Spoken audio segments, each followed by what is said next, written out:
Very good morning to all.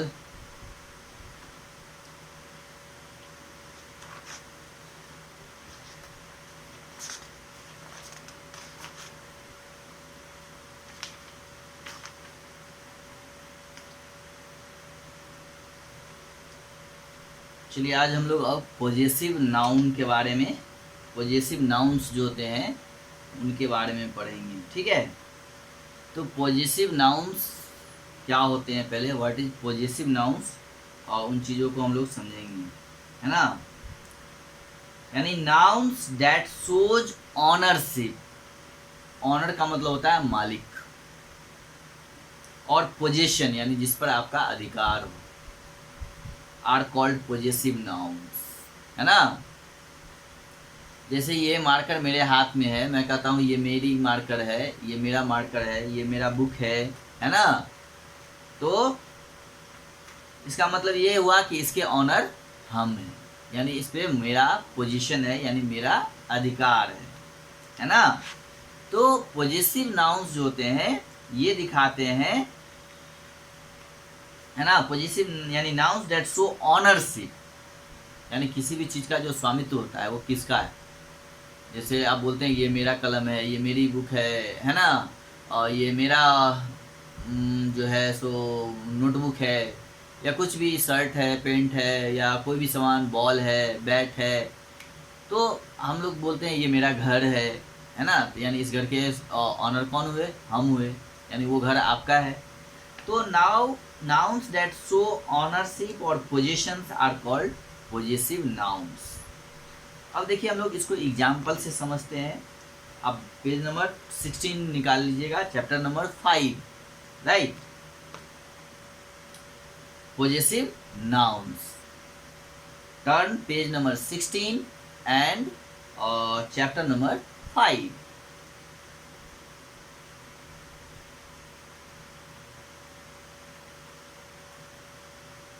तो देखिए यहाँ पे let's learn how singular noun shows position. यहाँ पे आप सिंगुलर नाउन के बारे में, यानी the dress of the girl, जैसे यहाँ पे लिखा हुआ है the dress, DRESS, dress of the girl, of the girl, okay. तो इसका गर्ल है यानी ये सिंगुलर है, क्या है, सिंगुलर पोजीशन है। Let's learn how singular nouns, ये जो सिंगुलर नाउन है ना, तो इसका पोजीशन हम लोग कैसे दिखाएंगे। तो देखिए जैसे इसको हम लोग इस तरह से लिख सकते हैं कि the girls dresses, the girl, GIRL, इस पे हम लोग एपोस्ट्रॉफी देते हैं और यहाँ S लिखते हैं, है ना। और उसके बाद यहाँ पे हम लोग फिर ड्रेस, DRESS, ड्रेस। तो यानी द गर्ल्स ड्रेस, यानी the dress belongs to girls, यानी ये ड्रेस किसका है, ये लड़कियों का है, यानी इसके ऑनर कौन है, ये लड़कियां हैं, ये लड़की हैं, है ना। तो द गर्ल्स ड्रेस, तो यानी इस ड्रेस पे किसका अपोजिशन है, किसका अधिकार है, तो गर्ल का, है ना, लड़की का। इसी तरह the wave of the spider, यानी स्पाइडर्स वेव, है ना। The advice of the doctor, यानी डॉक्टर से एडवाइस, किसकी सलाह है, तो डॉक्टर की। द ऑर्डर ऑफ द जज, यानी जज ऑर्डर, है ना। अब बुक में आप एग्जाम्पल देख रहे होंगे। तो यहाँ पे हम लोग एक चीज देख रहे हैं कि यहाँ पे एपोस्ट्रॉफी का यूज किया गया है, राइट। एपोस्ट्रॉफी, है ना, यानी notice the mark, we call it apostrophe. Apostrophe it is use to show the position, यानी इससे ये पता चलता है कि ये जो ड्रेस है ये किसका है। जैसे हम लोग यहाँ पे लिखते हैं राम पेन, देखिए यहाँ पे हमने क्या लिख दिया, राम और पेन, ठीक है। तो ये क्या हो गया, राम हो गया और कलम हो गया। लेकिन अगर इसमें हम लोग इस तरह से एपोस्ट्रॉफी दे देते हैं और फिर S लिख देते हैं, तो ये हो गया राम्स पेन, यानी ये अब हो गया राम का कलम, यानी this pen belongs to Ram, यानी ये जो कलम है वो किससे बिलोंग कर रहा है, यानी उस पर किसका अधिकार है, उसके ऑनर कौन है, तो राम है। तो ये राम का, यानी एपोस्ट्रॉफी का मतलब होता है का, यानी उस पर अधिकार है, किसका, तो राम का। पेन का, पेन जो है वो किसका है, तो वो राम का, तो राम का यानी एपोस्ट्रॉफी का मतलब होता है का, के, की। जैसे हम लोग लिखते हैं जैसे कोई भी लिखिए सोनी, है ना, फ्रॉक। देखिए यहाँ पे हम लोग अभी जो है ये सोनी है नाम हो गया, एक फ्रॉक हो गया। ये सोनी और फ्रॉक अलग अलग हो गए। जब हम लोग इसमें एपोस्ट्रॉफी देखें यहाँ पे एस लिखेंगे तो ये क्या हो जाएगा, सोनीज फ्रॉक, यानी सोनी का फ्रॉक, है ना, यानी फ्रॉक बिलोंग्स टू सोनी, यानी ये किसका फ्रॉक है, तो सोनी का है।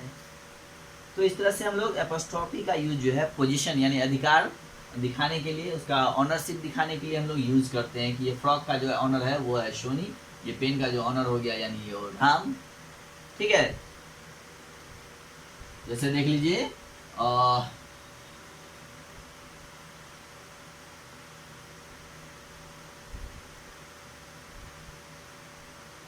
जैसे राज हाउस, HOUSE, राज एपोस्ट्रॉफी एस, राज हाउस यानी राज का घर, है ना। तो ये जो एपोस्ट्रॉफी हम लोग देख रहे हैं ये पोजीशंस के लिए यूज किए जाते हैं, है ना, ये पोजीशंस दिखाने के लिए कि ये किसका घर है, किसका फ्रॉक है, किसका पेन है। तो राम्स पेन यानी राम का कलम, सोनीज फ्रॉक यानी सोनी का फ्रॉक, राज हाउस यानी राज का घर, है ना। तो हम लोग एस का यूज पोजीशंस दिखाने के लिए करते हैं, right. We change a singular noun that does not ends with s to possessive noun by adding the apostrophe s and s to the noun. Remember that you must write the noun first, then add the apostrophe and s.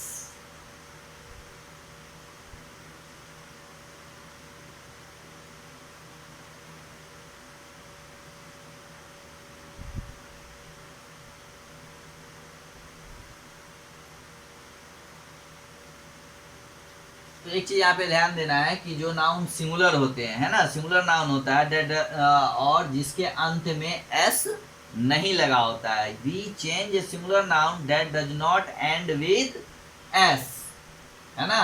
तो यहाँ देखिए राम में RAM है, SONI है, यहाँ पे S नहीं आ रहा है, ना इसमें एस आ रहा है, ना इसमें एस आ रहा है। तो ये ध्यान देना होगा कि जिस नाउन में के अंत में एस नहीं आता है ना, यानी we change a singular noun that does not end with S to a possessive noun by adding the apostrophe.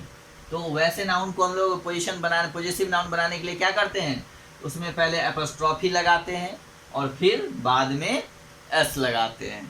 ये आपको ध्यान देना है ना। तो उसको पॉजेसिव नाउन शो करने के लिए, बनाने के लिए जो हम लोग इसमें क्या करते हैं, एपोस्ट्रॉफी और ऐड करते हैं, फिर उसके आगे हम लोग एस लिखते हैं, ठीक है।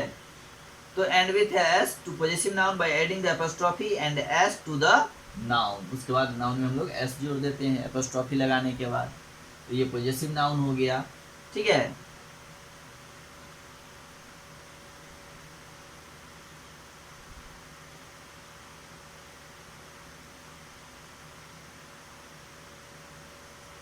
तो ये ध्यान रखना है कि सबसे पहले हम लोग नाउन लिखेंगे, उसके बाद उसमें जो है एपोस्ट्रॉफी और फिर एस ऐड करेंगे, ठीक है। चलिए अब नेक्स्ट है, नीचे जो है ये देखिए next, now read the sentences, ठीक है। Now read the sentences. अब यहाँ नीचे कुछ सेंटेंस दिए हुए हैं, उसको आप लोग देखिए, मैं पढ़ रहा हूँ। मिस्टर जेम्स, JAMES, और देखिएगा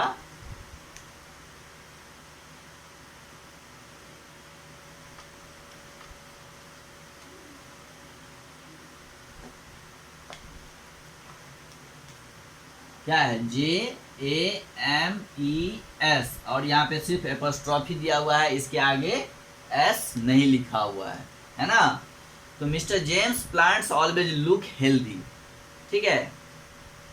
अब देखिए नेक्स्ट में है पारस, PARAS, फिर उसके ऊपर एपोस्ट्रॉफी है और उसके बाद फिर एस नहीं है, सिर्फ एपोस्ट्रॉफी है, ठीक है। एपोस्ट्रॉफी सिर्फ दिया हुआ है, इसके आगे हम लोग एस नहीं लिख रहे हैं। फिर नेक्स्ट थर्ड है यानी पारस, सेकेंड में Paras lunch box is very colourful, ठीक है। थर्ड है our school will celebrate parents day next month. अब देखिए यहाँ नेक्स्ट है parents,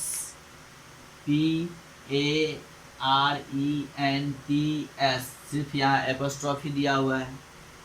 parents day next month. Fourth जो एग्जाम्पल है, now sound of the birds, BIRDS,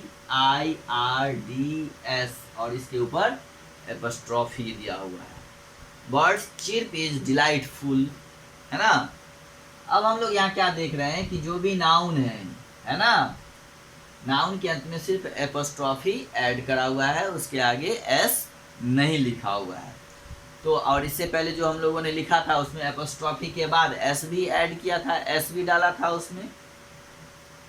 तो अब यहाँ देखिए क्या होगा, we change a singular noun और a plural noun ending with S to a possessive noun by adding the apostrophe after the s of the noun. We need not add another S the apostrophe.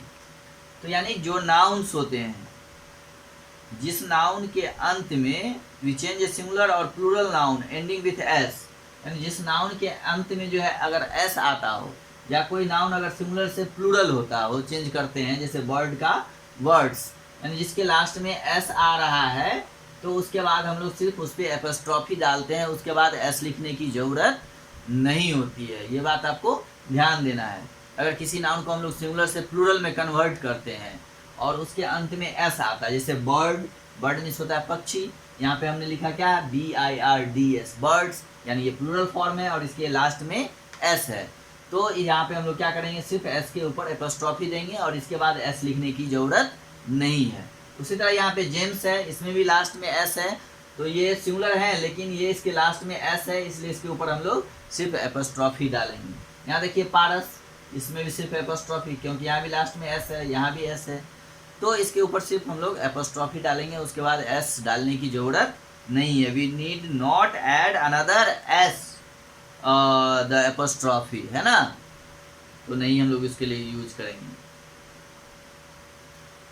अब देखिए next sentence page number 17 में सबसे ऊपर, now read this sentences.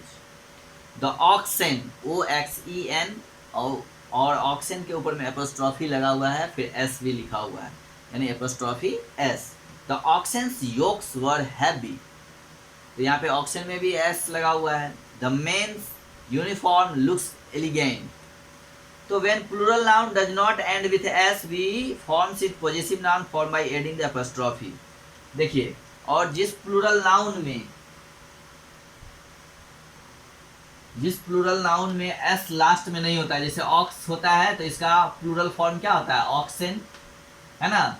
लेकिन यहाँ क्या है कि ऑक्सन में और ये जो प्लूरल फॉर्म है इसमें लास्ट में एस नहीं आ रहा है। जैसे बर्ड होता है सिंगुलर, है ना, लेकिन इसके प्लूरल क्या है, बर्ड्स, तो यहाँ पे एस आ रहा है, इसलिए हम लोग सिर्फ इसके ऊपर एस एपोस्ट्रॉफी डालेंगे और इसके बाद एस ऐड नहीं करेंगे। लेकिन एक चीज़ ध्यान देना है कि कुछ ऐसे भी नाउन होते हैं जिसके प्लूरल फॉर्म के अंत में एस नहीं होते हैं, तो वैसे नाउन में हम लोग इसको पॉजिटिव नाउन बनाने के लिए एपोस्ट्रॉफी और उसमें लास्ट में एस डाल देते हैं, ठीक है। जैसे MEN, मैन का क्या होता है, मैन का प्लूरल हो गया MEN, यहाँ भी लास्ट में आपका एस नहीं आ रहा है, तो यहाँ जो अब हम इसको पॉजिटिव बनाएंगे तो इसके ऊपर एपोस्ट्रॉफी और इसमें एस भी डालेंगे एपोस्ट्रॉफी के बाद। तो ये चीज़ें आपको ध्यान देना है कि when a plural noun does not end with S, जब कोई प्लूरल नाउन एस के साथ उसका अंत नहीं हो रहा हो, यानी जिस प्लूरल नाउन के अंत में एस नहीं हो, तो वैसे प्लूरल नाउन को पॉजिटिव नाउन बनाने के लिए हम लोग क्या करते हैं, उसमें एडिंग एपोस्ट्रॉफी एंड एस, यानी हम लोग एपोस्ट्रॉफी ऐड करते हैं और एस को भी ऐड करते हैं उसको पॉजिटिव नाउन बनाने के लिए। जैसे ऑक्स का प्लूरल फॉर्म होता है ऑक्शन, तो इसको पॉजिटिव नाउन बनाने के लिए हम लोग ऊपर एपोस्ट्रॉफी ऐड करेंगे फिर एस लिखेंगे, है ना। जैसे मैन का मेन, तो ऊपर यहाँ भी लास्ट में एस नहीं आ रहा है, तो ये क्या करेंगे, यहाँ पे हम लोग एपोस्ट्रॉफी डालेंगे फिर एस डालेंगे। तो ये आपको ध्यान देना है, ठीक है। इसके बाद नेक्स्ट है आपका एक्सरसाइज। तो ये एक्सरसाइज मैं आपको दे रहा हूँ बनाने के लिए, आप खुद से बनाइएगा पहले, फिर मैं आपको बताऊँगा, ठीक है, और चेक करूँगा। जब मैं कल इसको मिलवाऊंगा नेक्स्ट क्लास में, तो आप उसको मिलाइएगा कि आपने कितना सही बनाया, यानी कितना समझा।